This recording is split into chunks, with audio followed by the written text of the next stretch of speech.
What's going on, y'all? Welcome to Triple Z. I'm your host, Isaiah Henry. Steph Curry made his return to the Warriors lineup. Memphis Grizzlies fired their head coach, Taylor Jenkins. The Thunder win 9 straight, defeating the Pacers 132 to 111. And we had 5 players ejected during the Pistons and Wolves game. Let's talk about it. Warriors get a win on the road in New Orleans, 111 to 95. Steph Curry, after missing a week of basketball, being out with a pelvic injury, made his return to the lineup. 23 points, 6 assists, 4 rebounds, 5 of 16 shooting from behind the three-point line while being a plus 10.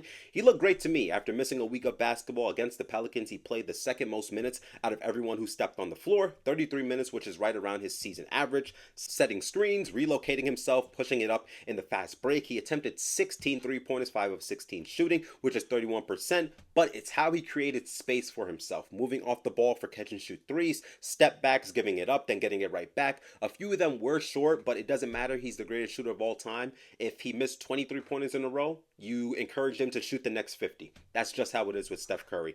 Golden State, to start the game, they were flat, missing open looks from threes, also missing that extra pass to turn a good shot into a great shot, going 6 of 28 from behind the three-point line. Their offense was out of rhythm. Defensively, the energy and awareness was not on par. They sent the Pelicans to the free throw line 17 times, which gives them more confidence because they see the basketball going through the net. And at the end of halftime, Pelicans are up by 3 points, 53 to 50. The second half of the Warriors was more positive, being more intentional with their paint touches. First 3 plays the Warriors ran to start the fourth quarter, they scored inside the paint. Quick 6-0 run. Buddy Hield sets a back screen for Draymond, and he gets 2 points. Brandon Pajensky rejects a screen, then gets a left-handed layup. Jimmy Butler draws 2 defenders, gives it up to Draymond Green on the baseline cut. He scores inside, forcing the Pelicans to take a timeout. Free throws played a factor in this game. Like I said earlier, the Pelicans in the first half attempted 17 free throws. They only had 11 in the second half. Warriors more disciplined defensively. And Golden State attempted 7 free throws in the first half, 22 in the second half. Majority of that coming from Jimmy Butler and Jonathan Kuminga. 18 offensive rebounds for the entire game for Golden State, 8 of them coming in the third quarter, and just 1 turnover in the second half while holding the Pelicans to 13 points in the fourth quarter. Much needed win for the Golden State Warriors, and the timing of Steph's return is perfect because they're going to need him with the 9 games left to play in the season.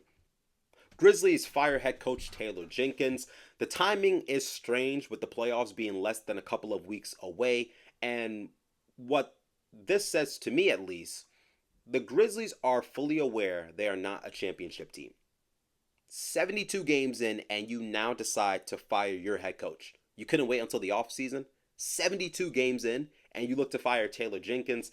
That's just saying you guys are aware you're not a championship team.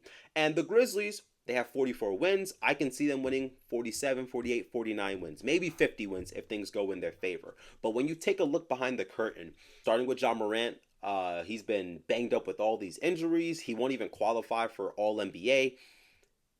It's the shoulder, the hamstring. He's just been on and off the court inconsistently, and I think that's played a role in how Memphis has played this season. Not all of it's on Ja Morant, but he does play a factor, especially with him not playing to that superstar level 2 seasons ago. Because last season, he played only 9 games, was out with the shoulder injury, and this season, with all the current injuries, he hasn't looked like the Ja Morant we know him to be. Only averaging 22 points, shooting 45% from the floor, 30% from 3, and that plays into the big 3 of Ja Morant, Desmond Bane, and Jaren Jackson Jr.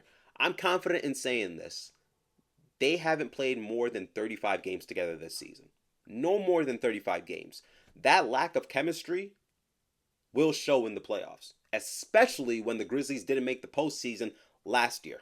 That's going to show in this year's playoffs. And I said it in my last video before, the Grizzlies will be underdogs in any playoff series. The Lakers, Nuggets, OKC, Clippers, Minnesota, who else you got out there? Golden State.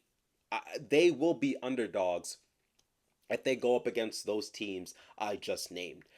And something else that the Grizzlies failed to do was make a move at the trade deadline. Now, they kind of salary dumped Marcus Smart to the Wizards and Jake LaVeria, to the Sacramento Kings to fill up cap space, especially when you probably have to, give Jaren Jackson Jr. that max extension if he makes All NBA and wins Defensive Player of the Year. So you have to free up your cap space. But not making a move at the trade deadline, or adding a veteran, or maybe a floor space, I don't know, but like not making any significant moves at the trade deadline while giving up a leader in Marcus Smart, and what was it, a first or second round pick? I can't remember, but they also gave up a pick to get rid of those players. I mean, that doesn't make your team stronger. It just doesn't, in my opinion. And I want to talk about the leadership and the lack of veteran experience in that locker room. Because when you take a look at the Rockets situation, they have leaders, but they also have a mixture of a young core that look promising. Jalen Green, Sengun, Amen Thompson. But they also have Jeff Green, who's been in the league for a decade plus. Same with Fred VanVleet and Dillon Brooks. They have that veteran and leadership in the locker room. The Grizzlies don't have that. They don't have that. They had it with Derrick Rose. He's gone and retired. They had it with Marcus Smart. He's on the Wizards. So it's just a bunch of young guys trying to figure it out on the fly. And the Grizzlies rely too much on their young players. They rely too much on their young players, starting from Jaren Jackson Jr., John Morant, Desmond Bane, but also Zach Edey and Jalen Wells, who I'm curious about how they're going to perform during the postseason.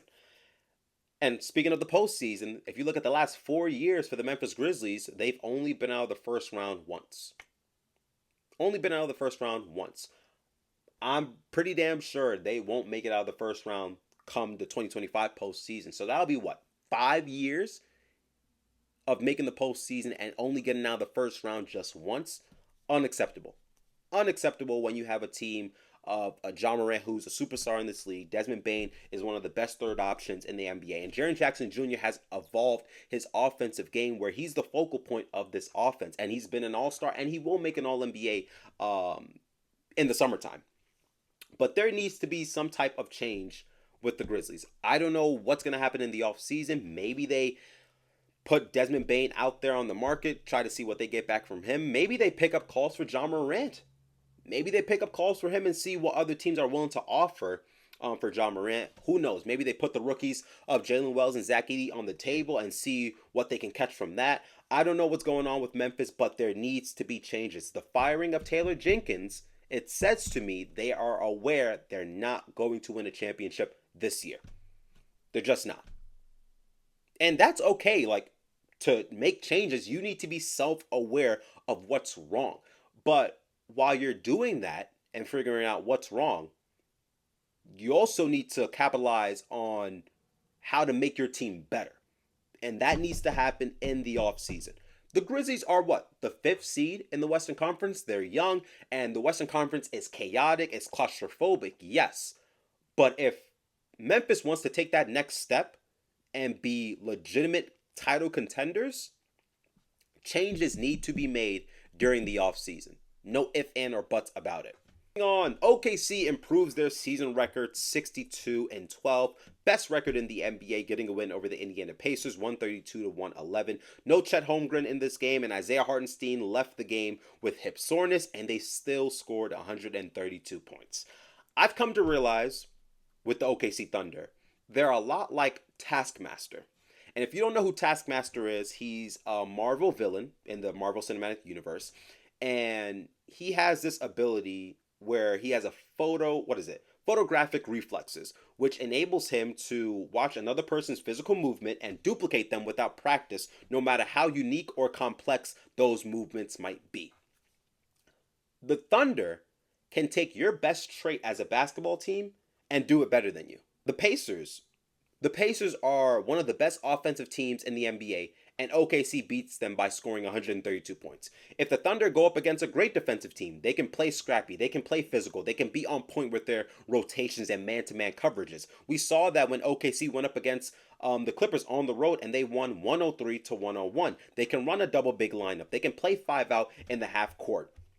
You want to play with pace versus the OKC Thunder? They can keep up because as a team, OKC is ranked 8th in the NBA in pace. The depth, Isaiah Joe, Kendrick Williams, Isaiah Hartenstein, Alex Caruso, Cason Wallace, Jay Will, Like, they are loaded and they can beat you at your own game. Their ability to adapt within a game is one of their biggest strengths, and it's given them the best overall record in the NBA. So shout out to OKC. Last but not least, 5 players were ejected in the first half of the Pistons and Wolves games. Players ejected: Naz Reid, Dante DiVincenzo, Isaiah Stewart, Ron Holland, Marcus Sasser, and coaches ejected was JB Bickerstaff, who's the head coach of the Pistons, and assistant coach, what is it?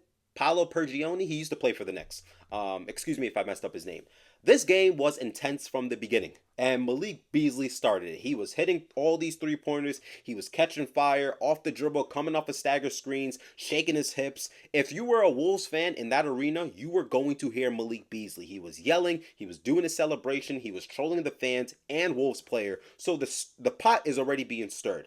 And then you have Isaiah Stewart and Dante DiVincenzo going back and forth. They had an interaction at half court during a timeout, and during live play, Dante commits an offensive foul. He falls to the ground, and Stewart is basically standing over him while Dante is getting up. He bumps Stewart with his head. So you got that going on. And then what really blows the situation up, Naz Reid fakes a handoff and drives right. Ron Holland commits a normal NBA foul.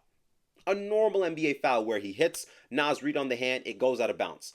Naz Reid takes exception to that foul and starts pointing in Ron Holland's face. And I'm like, why are you, like, what's the problem? What's the issue? Why are you pointing in his face?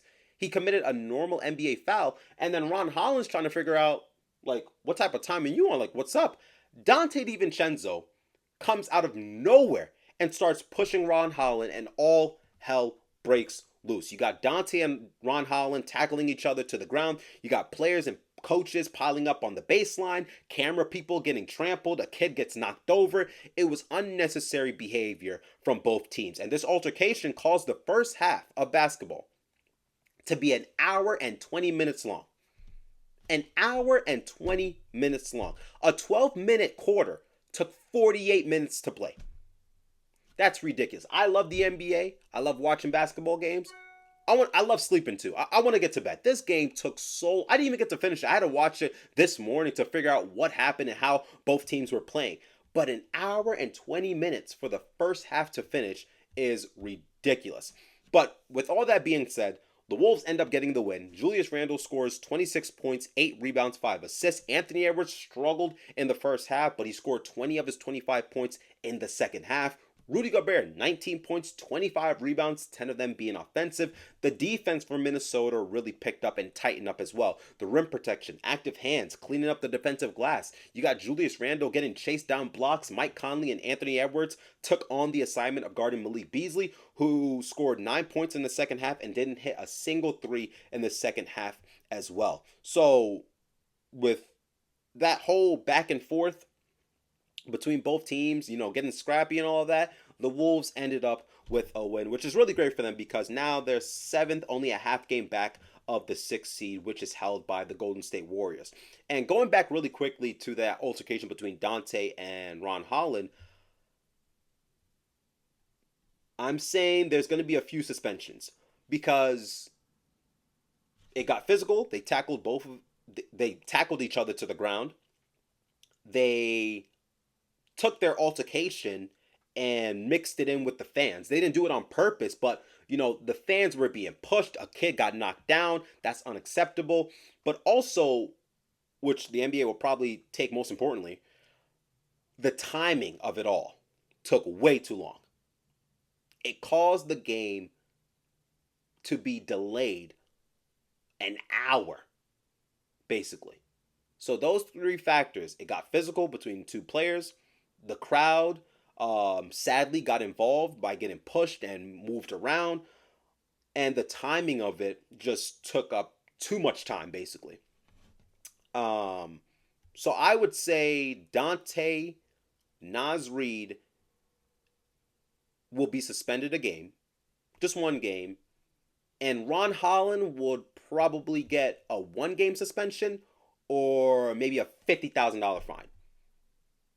But yeah, that's my take on it. Like, somebody has to be suspended. With fans getting pushed over, a kid getting pushed, the amount of time it took to separate the coaches. Then you got to look at the review. Then you got to pick out who's attempting the free throw because somebody got ejected. So the opposing team gets to pick who gets the free throw. I think Luke Garza, whatever his name may be, attempted both free throws and he made them. So it just was so cluttered. It was a mess basically. So I'm thinking a couple of suspensions will be handed out to Dante DiVincenzo and Naz Reid, and maybe a suspension to Ron Holland, or he just gets like a big fine. That's my 2 cents on it.